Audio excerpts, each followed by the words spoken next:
இறையரசை போதித்த இறைமகனுக்கு கிடைத்த பரிசுதான் ஆணிகள். பாவிகளை அரவணைத்து பசித்தவருக்கு உணவளித்த நல்லவருக்கு அந்த யூத சமூகம் கொடுத்த பரிசுதான் ஆணிகள். வேதனை பொறுத்து கொள்ள இயலவில்லை, கதறுகிறார். ஆணிகளும் அவர்களை ஆனால் அவர்களை கண்டுகொள்ளவில்லை.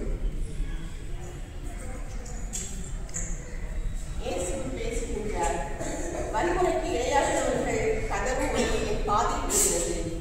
அப்பாவிகளை அநியாயமாய் அடித்து துன்புறுத்துகிறாய். வன்முறையை நீ வீடுகளிலேயே தொடங்கி விடுகிறாய். உனது வாழ்க்கைக்கு துணையாக வந்த மனைவியை அடித்து சித்திரவதை செய்ய உனக்கு அதிகாரம் தந்தது யார்? கணவனிடம் அடிவாங்க வேண்டும் என்று எங்கே எழுதியிருக்கிறது? குழந்தைகளை சில பெற்றோர்கள் திருத்துகிறோம் என்ற பெயரில் கண்மூடித்தனமாய் அடித்து நொறுக்குகிறீர்கள். பிறரோடு பேசி தீர்க்க வேண்டிய பிரச்சனைகளை அடித்து தீர்த்து விடுகிறீர்கள்.